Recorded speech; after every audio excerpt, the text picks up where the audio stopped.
Welcome. Thank you for coming, and happy Friday morning. It's a beautiful day. My name is Patrick Murphy, Associate Dean for Research and Graduate Studies here in Klein College. Thanks for making the trip over to Tuttleman Hall. If you weren't in the area and making the extra step, appreciate it. This is round 2 of our speaker series. We're very, very fortunate to have our own Dr.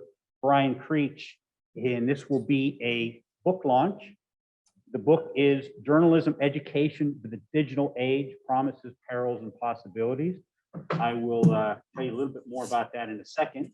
I do want to invite you to join us on September 24th.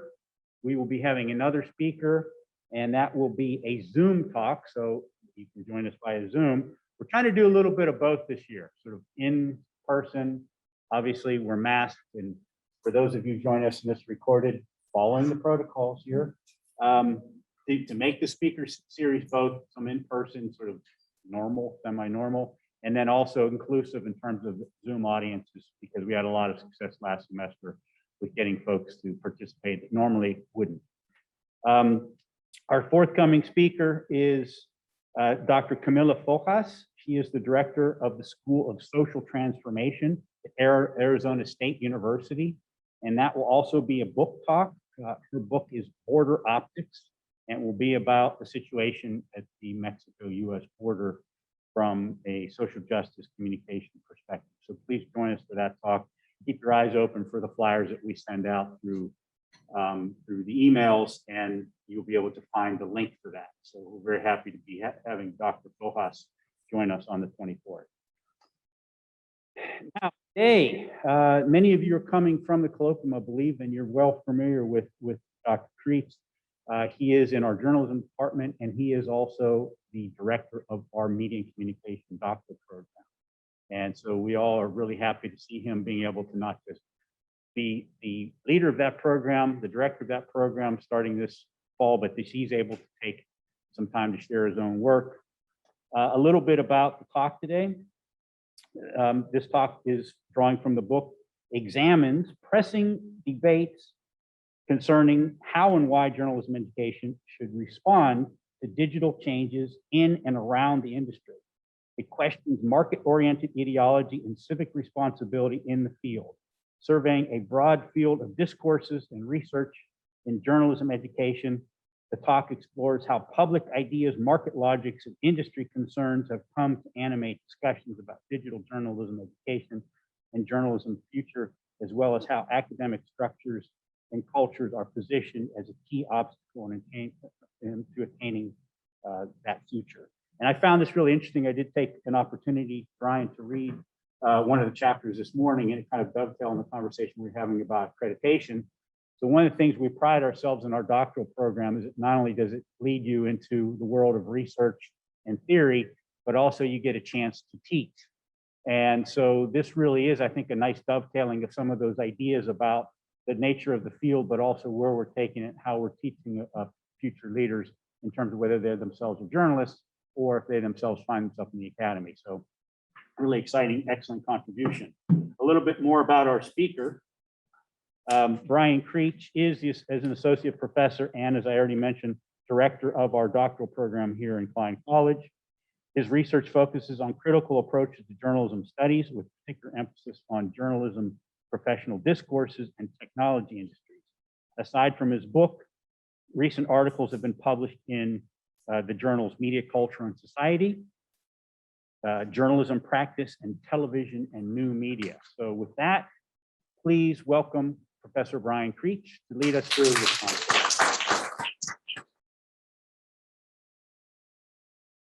Wow.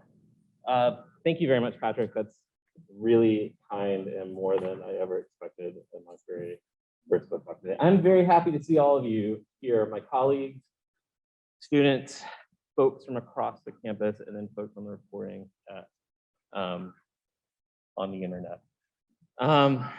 I want to take a moment to thank my editor, Bob Franklin, publicly, because this book would not exist if Bob hadn't sent me a really curious email back in 2019, generally asking if I'd be interested in writing something about the nature of journalism education in the digital age.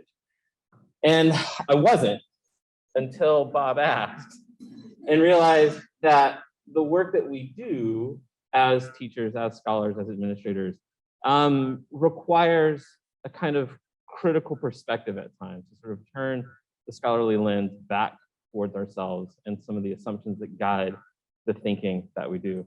I'm going to start the talk today by reading the opening pages of this book, not because I think you won't read them, but I think it does a really good job of framing what this book is about and the sort of core issue that animates the overall talk. So in August of 2012, during a keynote at the Association for Education in Journalism and Mass Communication annual conference, Richard Ingrass, pictured here, then head of news and social products at Google, outlined an urgent call for journalism educators to take seriously the rapidly digitizing future of news.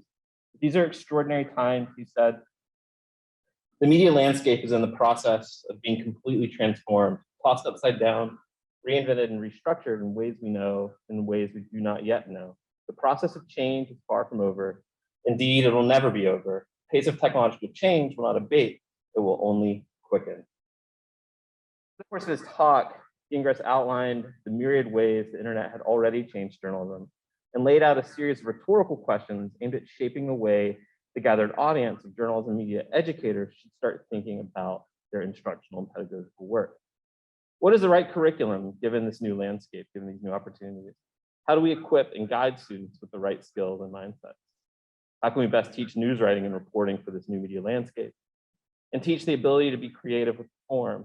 How can we best provide the research skills, the data mining skills for this new media landscape? Should there not be more combined programs of computer science and journalism? Can we give journalism students enough of an understanding of content architecture and product design to think creatively about content architecture and product design? Can we give them enough of an understanding of the relevant technology and tools to continue to readily adapt tomorrow's technology and tools? Can we build a faculty that values the need for change as much as it respects depth of expertise? So I remember attending this conference as a graduate student entering the academic job market and being struck by how many faculty at AEJMC I talked to took those words to heart, realizing the changes that needed to be made in their own program and also in the kinds of things they were valuing in the people they were going to hire, which is how I ended up here. In hindsight, though, this charge coming from an executive at a large internet company marks an important cultural and ideological shift in precisely who sets the agenda for journalism education. That so many faculty took at face value these words, as Gingras declared, which industry trends, pedagogical values, and visions of the future should matter to journalism schools and faculty was not surprising. What was surprising was how uncritically many considered the moment. There was a symbolic shift in the field when companies that provided the technical infrastructure for the digital public sphere had begun to realize how their market dominance connoted a cultural authority, and tech executives began to articulate the values, visions, and agendas that would discursively structure public life.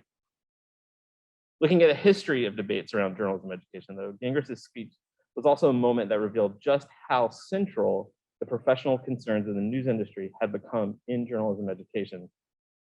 It's a kind of common sense that, of course, digital changes threaten journalism, and that journalism faculty absolutely should be concerned. Such is the centrality of professionalism in our field, and yet it did not always have to be this way. Addressing that same conference in the late 70s, James Carey warned against the rote uptake of the news industry's concerns in journalism education, arguing that doing so undermined a university tradition that sustained a robust public life in democratic societies. What are we to do, he asked his gathered colleagues. Caught as we are between these sources, the forces of professionalism, privatization, the loss of the public sphere, and the decline of the university tradition. Noticing that the business concerns of journalism organizations have begun to overwhelm curriculum and scholarship, he called on journalism faculty to remember that the possibilities and imperatives of a university education should push beyond what those in industry demanded of it from quarter to quarter and year to year. We must recognize that we're not merely training people for a profession or for the current demands of professional practice, he said, but for membership in the public and for a future that transcends both the limitations of contemporary practice and contemporary politics. Now, of course, over the next several decades, what Carey would call the tyranny of the present would continue to win out, and the concerns of the journalism profession would increasingly frame the needs of journalism education, especially as American universities faced historic reductions in state funding and mounting pressure to prepare students for gainful employment upon graduation. But I think that Carey's words will stand as a road not taken, a moment when the spirit of journalism as an academic enterprise could have been shifted towards a more robust public vision. This is even more true as news organizations have faced severe economic decline and news leaders have called upon universities to be partners in solving the profession's woes. So I start this book and this talk by contrasting Gingras and Carey to illustrate a bigger point, that is, that arguments about journalism education operate as a sort of proxy debate about the future of journalism. Dynamic that's only been magnified as technology companies supplant journalism organizations as the stewards of public life. I focus on these debates because they often precede substantive change in the field, with prevailing arguments directing the flow of resources as programs are revised and reorganized.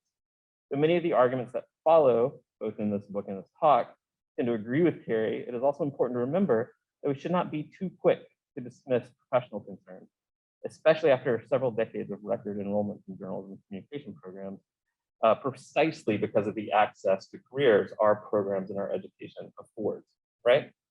So this book and talk focuses on discourses and debate as a space where significant changes in the field of journalism occur because, to quote Matt Carlson, gains in symbolic resources translate into material awards, especially as the boundaries around who gets to define the future of journalism are continually contested via discourse.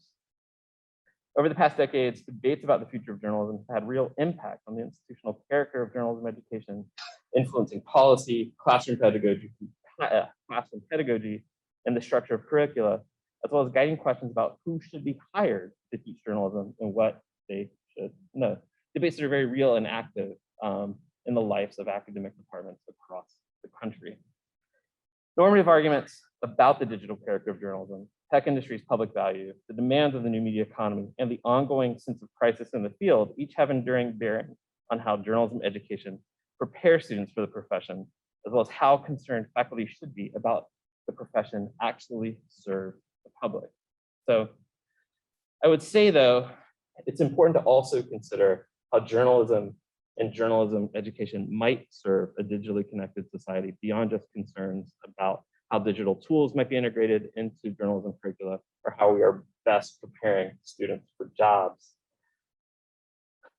What I would say is that in this book and in this talk, you won't find a list of best practices or suggestions for organizing curricula in a digitally focused way, but instead what the project is and what I've done is engage in a critical look at the thinking that pushes us to look for such things. And so by interrogating the consistencies, coherencies, gaps, and blind spots that characterize arguments about educating journalists for the digital era, I argue that we can begin to see how journalism education forms part of a larger social vision and how curricula, pedagogy, and institutional arrangements begin to cohere as aspects of that vision, right? So then to dwell on this point a little bit more, one of the key theoretical and structural aspects of this book is this assertion that arguments about journalism education are ultimately proxy debates about journalism's future, right? Discourse and debate are significant markers of change in the field, not just because they are words uttered by people, but because they are indexical to the way in which investments are being made in the field, the ways in which people plan and organize resources. As I mentioned, it influences everything from policy to pedagogy to questions about who we should be hiring, right? Logan and I talk about this all the time. So, but also they frame which crises should have bearing on how we imagine the field might change and how the academy is an agent of that change, right? And so I've listed 3 key crises here: the increasing influence of the tech industry, strains on the advertising-based business model, and then ultimately normative questions about what digital journalism should do for the public and how it might do it. So I would say that it's important to think beyond our immediate crises, right? Arguments about crisis in the future are always ideological crises, right? Whose current situation matters to whom. More importantly, it's an exercise in boundary production. Who can say what and how seriously should they be taken?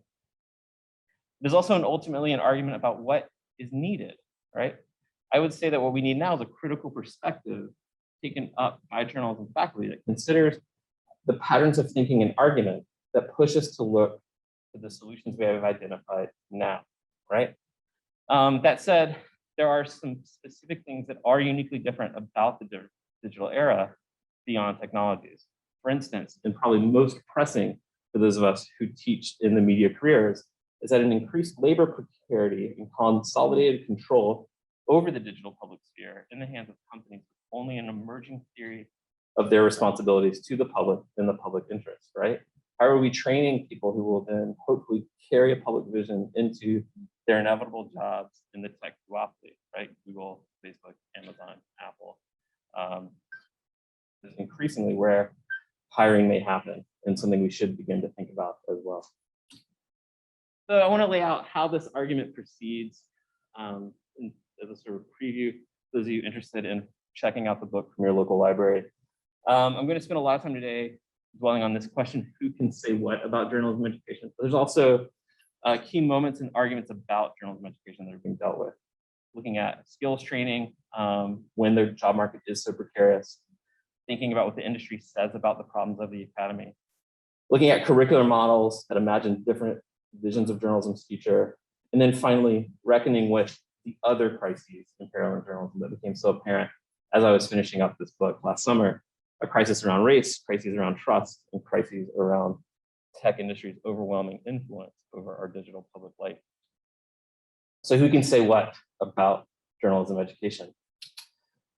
So this starts with the assumption and the argument that debates and discourse reflect flows of power in the field. Right? This is adopted from Pierre Bourdieu's understanding of fields and actors within fields, but I don't want to get too deep into the French social theory today, and really just keep focused on what it means to start thinking about institutions operating this way.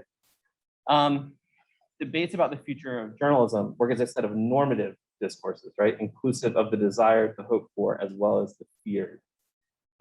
Discourses in this case emanate from institutional actors, news organizations, think tanks, policy centers that have an invested interest in defining that future, right?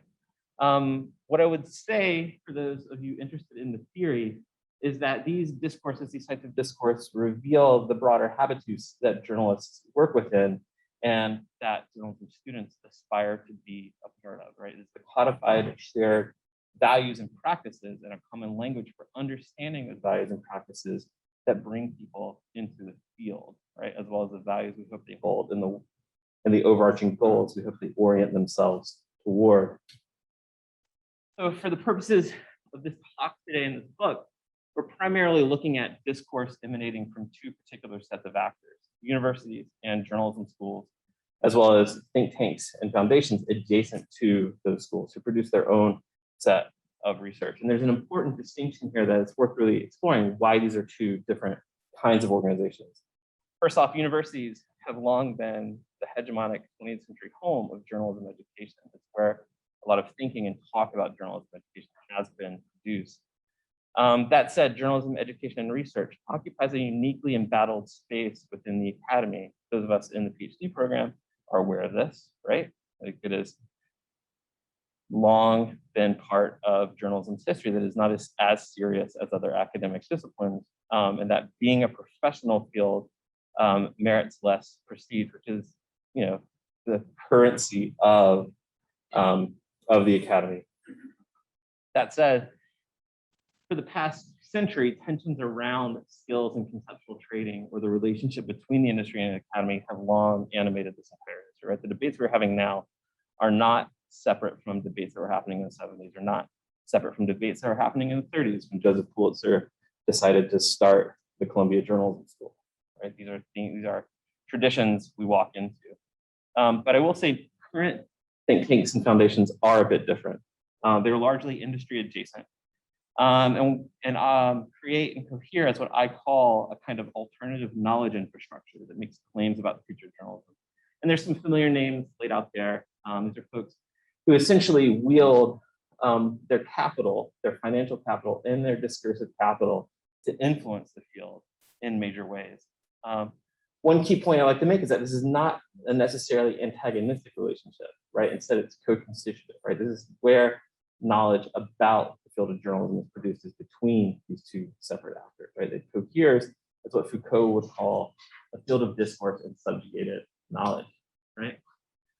So as one example of that discourse in action, those of you who have been in the academy for a while will likely remember when the Knight Foundation's Eric Newton mailed off an open letter to the deans of journalism schools to basically say that journalism education was not doing a good job preparing students for the obviously digital future.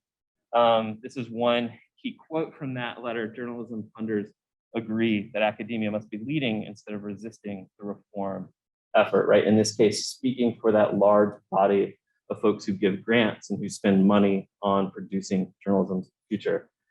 In the weeks and months that followed, journalism school deans all clamored into the pages of Columbia Journalism Review and Poynter and Neiman, as well as their local papers, to celebrate what Eric Newton had to say, right? To sort of say that he was right, that the job we had been doing as journalism educators was not up to snuff, right? This was a foundational moment, sort of thinking about that debate in the field. This moment out because it's a really good example of how a discursive actor works, right? The Knight Foundation is a major funder of applied research about journalism and nonprofit journalism initiatives, and it's only grown significantly since that moment. Given that financial financial strength and financial capital, it sets the tone for much of what the discourse about the future of journalism is and will be. It marks within the Knight Foundation, though, and this is based on research from Seth Lewis, that it marks a notable shift from training working journalists in trends to larger initiatives around defining what overarching values like innovation mean for the field, right? And so this research sets a lot of the tone for the field, but so do public statements, press releases, and funding calls issued by the organization and its staff. You can study this stuff, you can read this stuff as occupying a particular kind of argument and position, of evidence of their power in action. That said, it also complements ideas, concepts, and discourse produced by academic departments as well, right? It's not the Knight Foundation saying one thing and journalism faculty collectively saying one thing. There's actually exchange. There's actually a whole set of reinforcing applied discourses and applied research, reinforcing a lot of these same concepts and perceptions, right? Another case in point, and I think in this other Knight Foundation report, Searchlights and Sunglasses, Eric Newton does a really good job defining what and how think tanks work as ideological actors. I want to just spell it out here. I work at the John S. and James L. Knight Foundation. We don't just fund journalism and media innovation, we came from it. Foundations are like watering holes. Everyone shows up, from the 20-something social entrepreneurs to the venerable media icons. The younger visitors to the Knight Foundation, the digital natives, travel light, no clunky machines or ideas weighing them down, fluently negotiating what Paul Simon called the days of miracle and wonder. The young live with few boundaries. They grow up with smartphones, with literally the whole world in their hands. But the older ones, the digital immigrants, often come to see us in a state of anxious astonishment. When they started in news, no one knew that the mechanical age of mass media, inspired by Gutenberg more than 500 years ago, was coming to an end, right? What I love about that statement as an ideal example is that it doesn't just define the Knight Foundation as a watering hole, it also defines the groups coming into the Knight Foundation, right? The two groups that they are attempting to bridge as they bring people together, right? This one idea of digital natives filled with certain sets of presumptions, and this other idea of archaic working journalists and academicians unable to live and come to the current moment. There's a lot of stereotypes embedded in this that characterize much of the discourse, but centering the primacy of the Knight Foundation as the place where this happens is the key aspect of Newton's argument here. What this means is that all of this collides together to produce common sense about the journalism's future, right? Over time, individual research findings begin to coalesce into a field of discourse, legitimating certain common sense assertions, such as Newton's claim that thinking digitally could save us. Yet 2 decades after the dawn of this new age, most journalists and journalism educators still resist it. Too many people, processes, policies, and products are creatures of the past. Right? This is a core aspect of what political theorist Vivian Schmidt has called dispersive institutionalism in practice, right? Discourse emanating from an institution to define a reality that other institutions and other actors exist among. For our purposes, it's important to see how this constructs a certain epistemology of journalism, right? Compatible with the perceived needs of the news industry. This is often true of applied research and market-centric thinking in general, right? As Tony Nadler shows, and has showed, most of the industry and funded journalism research has staunchly forwarded a market-centric ideology since at least the 1980s, when business consultants began to appear in newsrooms to warn people about the dangers of television to the business model. These research findings were often repeated as common sense assertions in the major industry conferences such as ASNE and SBJ, right? So this discursive work expands the foundation's authority over changes in the field, and it's a model for developing influence over both journalism education specifically and journalism's professional cultures more broadly. As another example here, which Steve Reese has written about extensively, is the Freedom for and Winds of Change report, another landmark report from the mid-90s that considered how journalism education was failing to meet the needs of the industry as changes roiled the field. As Stephen Reese says about this report, critics wish that academic institutions would be run more like businesses, and to the extent that many professional schools are already oriented toward business values and corporate funding, they're less susceptible to these attacks. Given, however, that journalism is organized with an interdisciplinary liberal arts focus, yet must address a professional consistency, it's vulnerable to attack from all sides. I think this is a key point that brings it back to the purpose of journalism education, right? Unlike other professional fields, journalism education does not have a history that is rooted in the kind of tradesman skill developing that other professional schools are, right? Instead, there is embedded in the history of journalism education a tension between this skills training and a more broad liberal arts orientation, right? An obligation to the public that manifests in the skills and abilities of the journalists that journalism schools train. It means then is that these are just not the spaces where meta discourses about journalism develop and circulate. These are the spaces where the authority to make claims about journalism, its values, its challenges, its futures, is also imagined in practice. Thinking of these spaces is not just where we're taught and thinking about journalism happens. It is where it's, but also as the product of the advancements of time, money, identity, and professional value reveal how they offer a structural alternative to the kinds of knowledge produced and circulated by faculty and university journalism programs. But they do not offer an alternative instructional space, they offer an alternative ideological space where ideas and values develop over time and reflexively enter into university curricula and pedagogy, right? Which brings me to thinking about what are the two dominant strains of current debate we really should wrestle with, right? On the one hand, that the digital era is uniquely different than what has come before, right? That hyper-connected publics have different information needs. That economic dominance of technology and social media companies begets their social dominance, and that digital tools are rapidly changing journalism practice in a way that students and practitioners need to keep up with.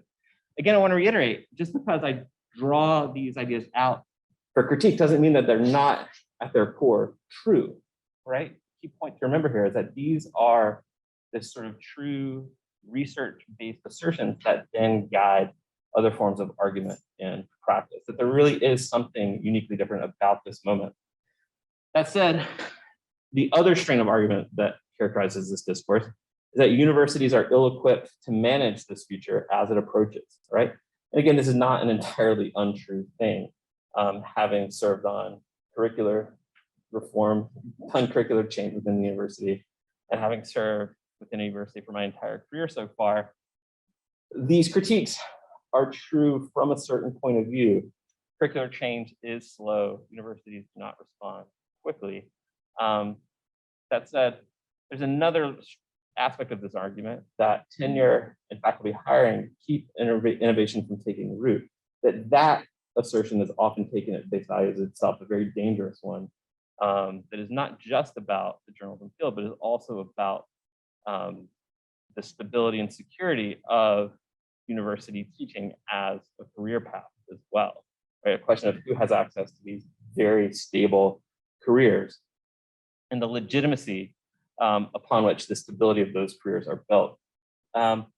Finally, what this means is that university academics and administrators we're often left to defend our values to audiences that are always already trained to not be sympathetic to what we have to say about the value of a university education, because starting from the presumption that we are doing a poor job of responding to the needs of the industry. This is especially apparent in another Knight Foundation report, the Above and Beyond report from 2015, which considers the future of journalism education and is largely informed by interviews with recent graduates, hiring managers at major news organizations, and journalism educators, right? Surveying responses from these interviewees, Lynch comes to the following conclusion: that we need a digital-first journalism school, that a more nimble, innovative, intentionally disruptive, and hyper-professional journalism school is needed. Such a digital-first school would define success in terms of its measurable contributions to and impact upon the profession it has reinvented itself to serve. As a startup, like its digital-first media counterparts, it would actively depart from the structures, processes, assumptions, and outcomes of its legacy predecessors and peers. It would, by definition, require different types of university-wide connections, right? Foundationally different than what already exists. What this ultimately is an example of is an argument about the need to intuit the logic of the market deeper into the structures of our academic programs, right? Digital change creates a need for those in journalism education to better train students for a market that is, by its very nature, increasingly precarious, right? As if job precarity is a reality that will not change, right? And that's a pretty important and complicated point that continues to surface in this discourse. But the fact that the job precarity that students face is inevitable is a really powerful one, and also one that's not always as true as it needs to be, right? That there are institutional arrangements, forms of public funding that would make the journalism career less precarious than it already is. Furthermore, that many of the changes we see in the field have been driven by economic disruption, as well as the market share of social media companies. Therefore, journalism programs need to better intuit those dynamics into their curricula, right? Better understand what social media companies have wrought and how students can better exist in a world where they are the dominant actors. However, I'd like to argue that framing digital change as strictly economic concern misses how the technology industries and platform companies actively have shifted institutional structures of journalism and its professional cultures as well, right? In ways that my colleague Logan Molyneux researches better than probably anyone else in the field, right? So we're seeing how normative changes in the field have followed the affordances of Twitter in a major way. It's fascinating work. I just gonna make a plug for Logan's work now. So all of which is to say, arguments about journalism education are both visions of journalism's imagined future and accountings of its precarious present amid very unfavorable economic conditions. So how does this play out, right? Where does this particular dynamic play out? First and foremost, in training students for the precarity that they'll face, right? This is a lead image from a debate between proponents of journalism schools and critics of journalism schools, as well as the students who have spent upwards of $90,000 of their own money to go to journalism schools, right? And one key point that comes from this debate is that much of the value of a journalism degree hinges around the access it affords to an increasingly precarious job market, right? Which is why, which is what the value proposition we at Temple make to students from Philadelphia. It's the value proposition that higher dollar programs like Columbia make for students, that you want to be a journalist, this will afford you a place in line to those better jobs down the road, right? Which is in and of itself a difficult and ethically questionable promise to be making to students on its face, right? Especially given the fact that that promise doesn't always bear to be true, because much of the market for journalism jobs has evaporated over the past decade.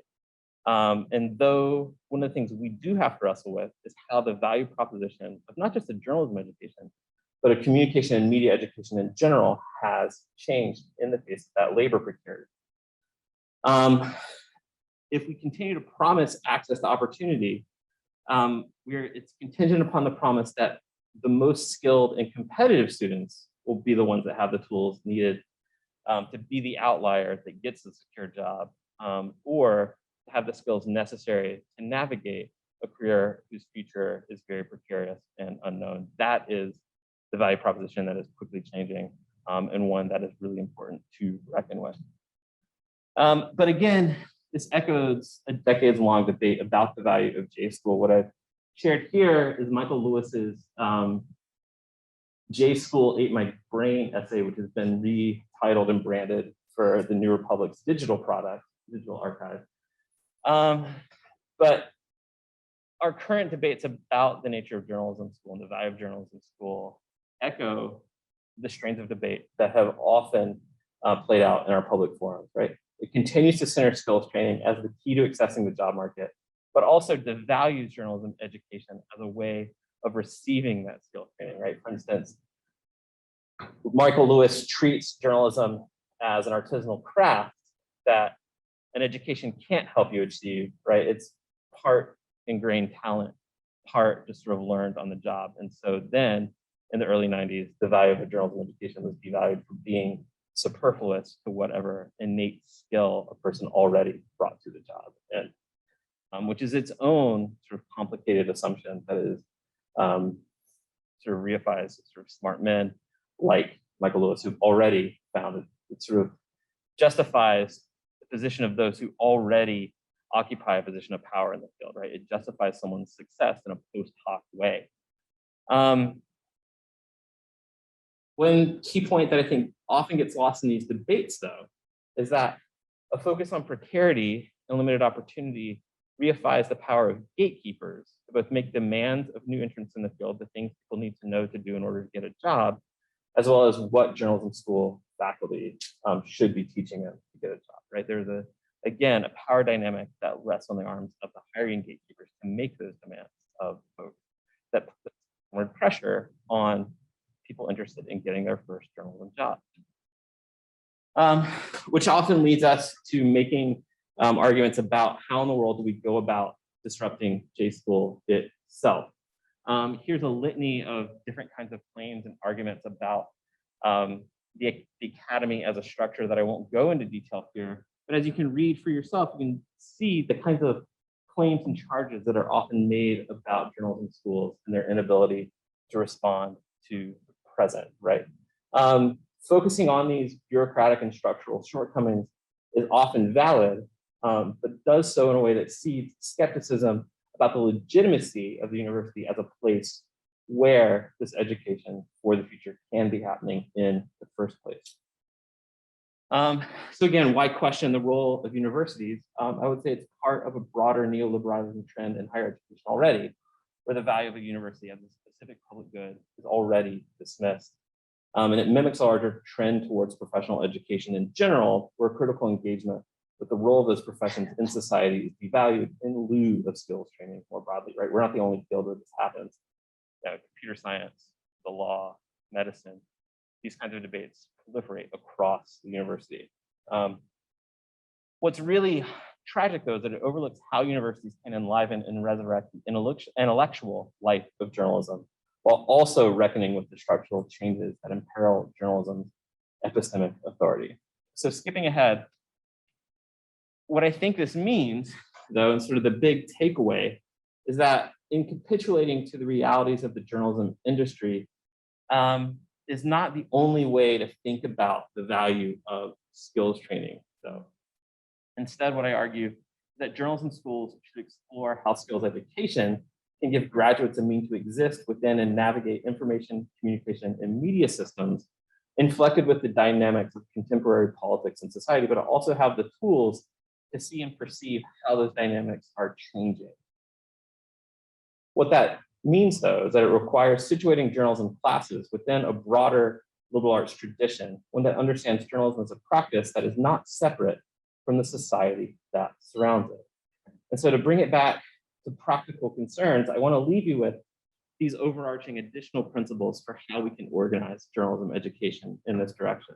First, ask that our students develop a historical consciousness that understands how major liberal democratic institutions are inflected with relations of power at all levels, with particular attention to how political and economic arrangements have historically constrained journalism's public value.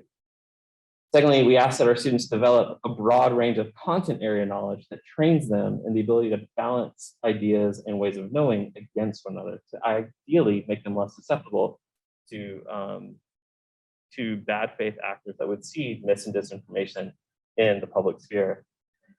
Finally, and this is something that we do fairly well at Temple, but I think everyone else could be doing much, much better, is that we ask our students to develop an attention to ethnic, cultural, gender, and class diversity at both a global and national level, with particular attention to how journalism and media representation have been complicit in buttressing various forms of discrimination and difference, to ideally reckon with a very intense and complicated history within the field of journalism itself, and to understand themselves as individuals receiving and now adopting and hopefully changing that history. So that's where I'd like to leave it. I hope you'll read the book, but also I hope you'll have questions, and feel free to ask those questions now. Thank you all for sitting through this.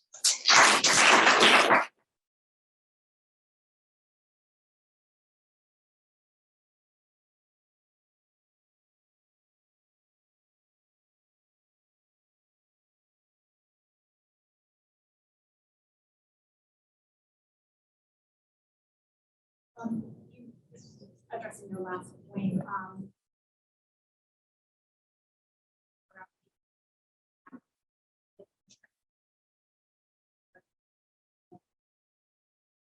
populations that are so disconnected from the environment. So I wondered how you see That is a very excellent question. And it's one of, I think, the key criticisms of journalism school that is in and of itself 70, 80, almost 100 years old, that has not been dealt with adequately by any generation, including my own. I think there are some current models for journalism education, mostly based around engaged journalism, sort of different ways of thinking and imagining audiences that are pushing beyond teaching students to think of themselves as those kinds of cultural elites entering into places where they parachute and they report about reality for elites elsewhere. I'm hopeful about that, but I think one of the structural dynamics of journalism is that the people who pay for the news are the people whom journalists are trained in the profession to make the news for. And I think one of the big things that has to happen, along with changing the way in which we teach journalists to be more individually sensitive and capable of developing nuanced perspectives over time, is to think about how we fund journalism as more of a public good, so that there's not a baked-in incentive and reliance on elite audiences as the people for whom we're performing and doing journalism for. And the reason why I mention that is because there's only actually so much change that can actually happen in a journalism education, a journalism program. And as powerful as we like to think ourselves as being as teachers, and we also have to be very realistic about how much educational training happens in the first years of a job. One of the things I hear constantly from students who've entered the field is how they didn't realize how page views and those kinds of metrics and subscriber rates and ad rates would keep them from doing the kind of inspiring work they wanted to do when they were students. And that is a tension that they that they feel deeply. But for me, the fact that they know that there's a tension there and figuring out how to navigate that tension means that that's the direction for journalism schools to keep pushing, right? So developing that competence and developing that awareness of the journalist as a historically elite identity is one way to at least deal with, to change a situation that is largely beyond our control. So yeah, thank you. That was an excellent question.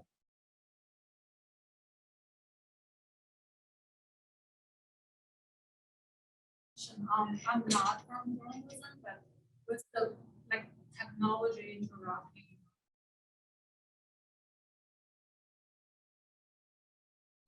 generalized skills for all the media,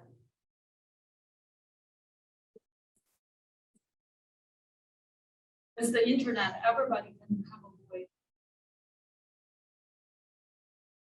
The student who study journalism should have skills, or is that where everybody who in the media should know something?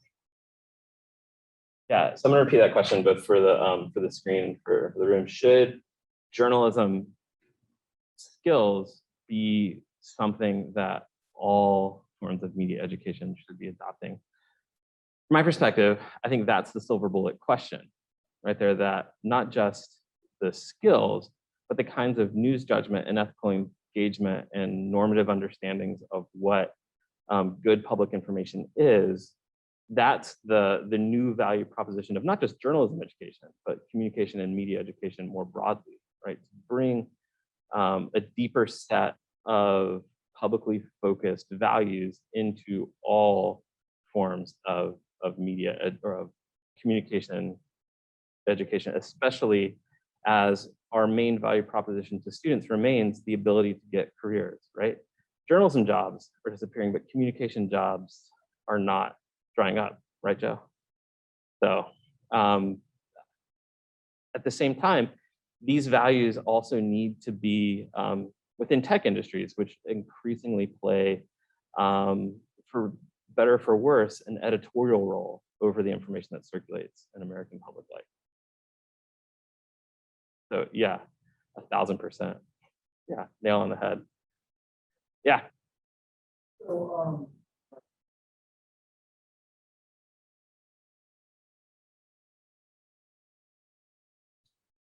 audience,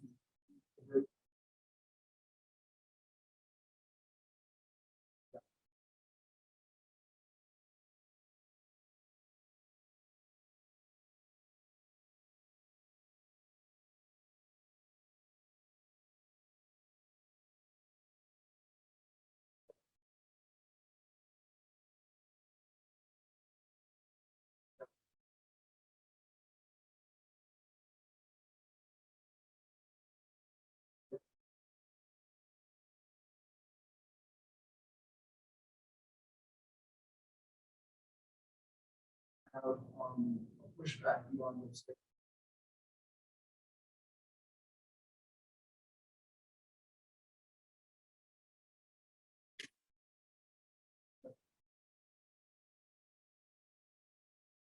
Yeah, that is a really excellent question, right? Because it comes to this larger issue of what is the actual power that journalism professors have, right? You know, for at least as long as I've been in this position and in this profession, we sort of backed ourselves into a very passive place with regards to those particular structural forces, right? The money that Knight delivers, as well as the control over the information stream that Google has.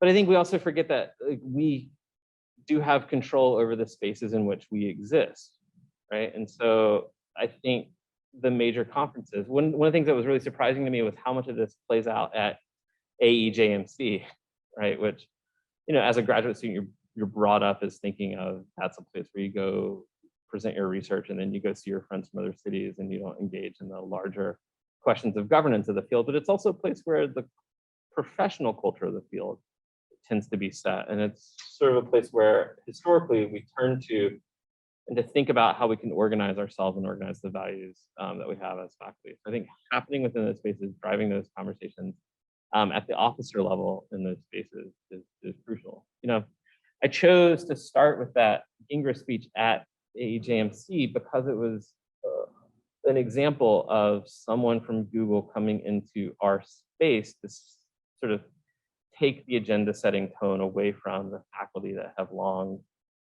held that power. And so the first thing I would encourage faculty to do, both within conferences, but both within administrations and in departments, is to not out of hand just sort of assume that that needs to be done. That you need to uncritically assume that the tech industry has answers and that you should follow them so well, that there is a particular agency. On the other side, there's another actor here that we don't often talk about, and that's government, and the way in which government sets laws and policy and taxes tech corporations, as well as philanthropy, plays a huge role. And so getting involved in whatever way, whether it's through policy briefs or through working with other affiliated think tanks, or writing op-eds or speaking publicly, or just like pushing on folks, or just saying like publicly funded journalism has so many downstream benefits. Arguing for that in a collective way more broadly too is another way to do it. So yeah, thank you, David. That's actually why I wrote this book when Bob asked, because I had that same thought, right? What is the power that a professor can have? And I sort of thought about this book as that kind of intervention. So thank you.